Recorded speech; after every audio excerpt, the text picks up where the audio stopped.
ఋషికొండ పైన ఇల్లు కట్టుకుని అహంకారాన్ని చల్లార్చుకోవాలని కొండను సర్వనాశనం చేసిన జగన్ కు తిరుమల కొండపైన కూడా అలాంటి కక్షే ఉన్నట్టుంది. అందుకే పవిత్రమైన 7 కొండల పాదాల చెంత ఉన్న అలిపిరి వద్ద ముంతాజ్ హోటల్స్ కు అనుమతి ఇచ్చాడు. ఆ హోటల్ సముదాయంలో అన్ని దుర్మార్గాలకు అనుమతి ఇచ్చాడు. ఆ సంగతిలో ఏబిఎన్ స్పాట్ లైట్ లో చూద్దాం.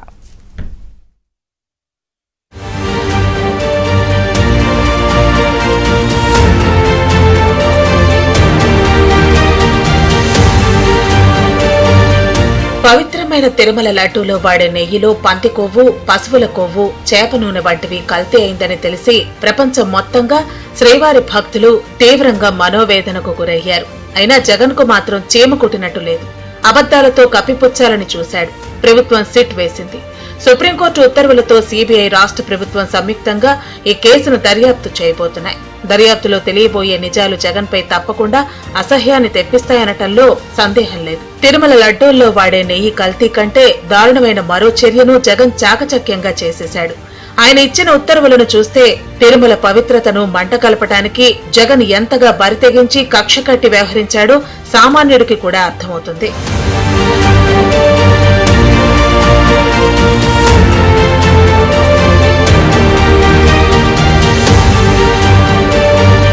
ఇదే అలిపిరి వద్ద ఉన్న పవిత్రమైన స్థలం. ఎన్టీఆర్ ముఖ్యమంత్రిగా ఉన్నప్పుడు ఇక్కడ ప్రత్యేకమైన ఆధ్యాత్మిక నగరాన్ని నిర్మించాలనుకున్నారు. తిరుమలను కాంక్రీట్ జంగిల్ కానీయకుండా అలిపిరి నుంచే తిరుమలకు వెళ్లేలా చేయాలనుకున్నారు. ఈ మేరకు అప్పట్లో టీటీడీ పాలక మండలిలో కూడా తీర్మానం కూడా చేశారు. అయితే ఆ తరువాత వచ్చిన వైఎస్ ప్రభుత్వం తిరుమలలో ఇష్టానుసారం తమ వారికి అతిథి గృహాల నిర్మాణాలకు అనుమతులు ఇచ్చేశారు. తిరుమలను కాంక్రీట్ జంగిల్ చేసేశారు. జగన్ ఈ పనికి తన బంటు ధర్మారెడ్డిని అడ్డం పెట్టుకుని పూర్తి చేశాడు. వైఎస్ తిరుమల అడవులపైన కూడా కన్ను వేసి 2 కొండలు మాత్రం దేవుడికిచ్చాడు. మిగిలిన 5 కొండల్లో ప్రభుత్వ టూరిజం ద్వారా విల్లాలు, బార్లు, స్టార్ హోటళ్లు నిర్మించాలనుకున్నాడు. అప్పట్లో పీఠాధిపతులు పోరాటంతో వైఎస్ దిగొచ్చారు. అప్పట్లో దేవాదాయ శాఖ మంత్రిగా ఉన్న జేసీ దివాకర్ రెడ్డి ద్వారా 2 కొండల ప్రతిపాదనను వెనక్కు తీసుకుంటున్నట్టు ప్రకటించారు. తండ్రి తిరుమలలోని పాప వినాశనం వంటి అటవీ ప్రాంతాల్లో ఇలాంటి దుర్మార్గాలు చేయాలనుకుంటే తండ్రికి తగ్గ తనయుడిగా జగన్ అలిపిరి వద్ద తిరుమల పాదాల చెంత వైఎస్ చెప్పి చేయలేకపోయినా పాడు పనిని అమల్లోకి తెచ్చేశాడు. ఋషికొండపైన చేసిన దుర్మార్గాన్నే తిరుమల కొండల్లోనూ అమలు చేయటానికి అధికారిక ఉత్తర్వులు జారీ చేసేశాడు. జగన్ ఇచ్చిన ఉత్తర్వులు ఏమీ, ఇప్పుడు అలిపిరి వద్ద జరుగుతున్నదేంటో ఒక్కో అంశం ఇప్పుడు తెలుసుకుంటాం.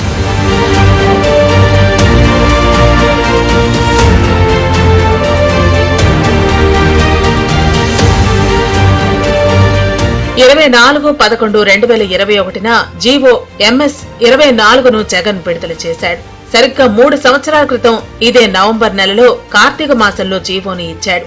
ఆ జీవోలోని 5.2 పేరాలో అలిపిరి వద్ద ఉన్న భూమిలో 20 ఎకరాలను ముంతాజ్ హోటల్స్ లిమిటెడ్ కు 100 విల్లాలను 250 కోట్ల రూపాయలతో నిర్మించడానికి ఇవ్వాలన్న ప్రస్తావన ఉంది. ఆ విల్లాలో సేద తీరే వారి కోసం బార్, స్పా, మసాజ్ సెంటర్ వంటి గానా బజానాలు పుష్కలంగా ఉండాలని కూడా చెప్పటం జగన్ విచ్చలవిడితనానికి, తిరుమల పట్ల కక్ష సాధింపుకు నిలువెత్తు నిదర్శనం. ఇలాంటి తాగుడు, తినుడు, మసాజులు జరిగేందుకు పవిత్రమైన 20 ఎకరాల స్థలం ఇవ్వటమే కాదు, ఆ స్థలాన్ని 90 సంవత్సరాలకు లీజుకు ఇస్తున్నట్లు జీవోలో ప్రస్తావించారు. విల్లాల నిర్మాణానికి మరో 4 సంవత్సరాలు కూడా కలిపాడు. ఎంత ఉదారత, ఎంత ప్రేమ ముంతాజ్ వారి పట్ల! లీజ్ ఎంతో తెలుసా? సబ్ రిజిస్టర్ విలువలో ఒకే 1% మాత్రమే. కన్వర్షన్ ఛార్జీలు ₹1 కూడా తీసుకోకూడదని కూడా ఉత్తర్వులు ఇచ్చారు. స్టాంప్ డ్యూటీ కూడా 100% రియంబర్స్మెంట్ ఇచ్చేయాలట. స్టేట్ జీఎస్టీ నుంచి కూడా 100% 5 సంవత్సరాలు లేదట. విద్యుత్ ఛార్జీల్లో కూడా ₹2 రాయితీ అంట. అంతేకాదు, ఈ తాగుడు, తినుడు సేవలు అందించే ఈ ముంతాజ్ హోటల్స్ పరిశ్రమ అనే గుర్తింపు కూడా ఇవ్వమని ఉత్తర్వులు ఇచ్చేశారు.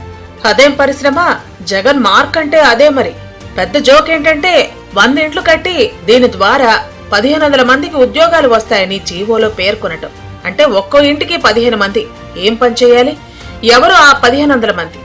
ఇది కూడా పెద్ద ప్రశ్నే.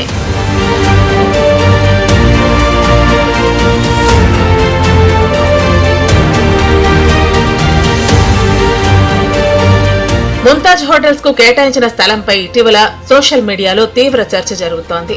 జగన్ తిరుమల పవిత్రతను దెబ్బతీయటమే కాదు, ఉగ్రవాదులకు కూడా అలిపిరి పాదాల చెంత కేంద్రాన్ని ఏర్పాటు చేస్తున్నాడని తీవ్ర విమర్శలున్నాయి.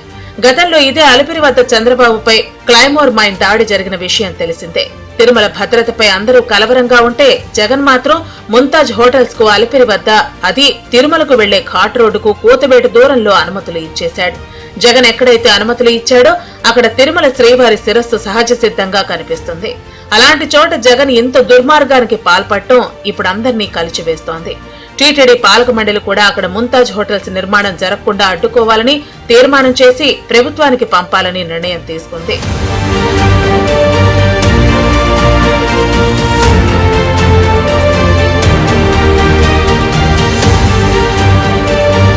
టీటీడీ పాలక మండలి తీర్మానం చేయడంతో ప్రభుత్వం స్పందించేలోపే రాత్రి పగలు అని తేడా లేకుండా పనులు చేయడానికి ముంతాజ్ హోటల్స్ వారు రంగంలోకి 100 మందిని దింపారు. అక్కడ ఏం జరుగుతుందోనని చూడటానికి కూడా ఎవరిని అనుమతించడం లేదు. ఈ నేపథ్యంలో కూటమి ప్రభుత్వం 24వ తేదీలోపు దీనిపై ఉత్తర్వులు ఇవ్వాలనే డిమాండ్ పెరుగుతోంది. ప్రభుత్వ ఉల్లంఘన చేస్తూ అక్రమ కట్టడాలు కడుతున్నారు. ఇది చాలా తప్పుడం. ఇలాంటి వాళ్ళకి తక్షణమే అనుమతులు రద్దు చేయాలని మేము కోరుతున్నాం. అదిగాక వీళ్ళు ఎక్కడ కడుతున్నారంటే వెంకటేశ్వర స్వామి సహజ సిద్ధంగా ఏర్పడినటువంటి ఒక కిరీటము, రూపము ఇక్కడ మనం వెనకాల చూడొచ్చు.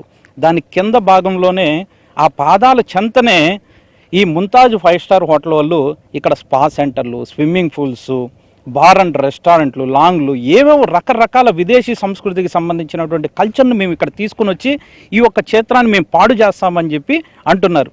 దీనికి అనుమతులు ఇచ్చింది గత ప్రభుత్వం 2021లో ఆ గవర్నమెంట్ వారు ఇచ్చారు. ప్రస్తుతం కూటమి ప్రభుత్వం నడుస్తుంది కాబట్టి నిన్నటి రోజున మనం టీటీడీ చైర్మన్ బిఆర్ నాయుడు గారు కూడా దీన్ని వ్యతిరేకించడం జరిగింది. ప్రభుత్వం దృష్టికి తీసుకుని వెళ్తామని చెప్పారు. ఈ శేషాచలం కొండలు ఎంత పవిత్రమైనవో మనకు తెలుసు. ఇన్ని సంవత్సరాలు 1933 నుంచి టీటీడీ ఇక్కడ ఉంది. ఈ చుట్టుపక్కల ప్రదేశాలనంతా దేవస్థానం ఎందుకని ఎవరికి ఇవ్వకుండా ఇన్ని రోజులు కాపాడుకుంటూ వచ్చాం. అట్లాంటిది గత ప్రభుత్వము శరవేగంతో ఈ టూరిజం వాళ్ళకి ఇవ్వడము, ఈ టూరిజం వాళ్ళు పెద్ద పెద్ద కన్స్ట్రక్షన్స్ చేయడము, ఈ ముంతాజ్ వాళ్ళకి హోటల్స్ కి వాళ్ళు ఇవ్వడము, వాళ్ళు బోర్డు పెట్టి లోపల పెద్ద పెద్ద కన్స్ట్రక్షన్స్ చేయడము అనేది ఒక రకంగా చూస్తే ప్రకృతి విధ్వంసం చేయడము, రెండో రకంగా చూస్తే కొండకు సెక్యూరిటీ లేకుండా పోవడం, మూడో రకంగా చూస్తే ఆధ్యాత్మికత, తిరుమల వెంకటేశ్వర స్వామి పోలిక ఉన్న కొండ కనపడనీయకుండా చేయడం.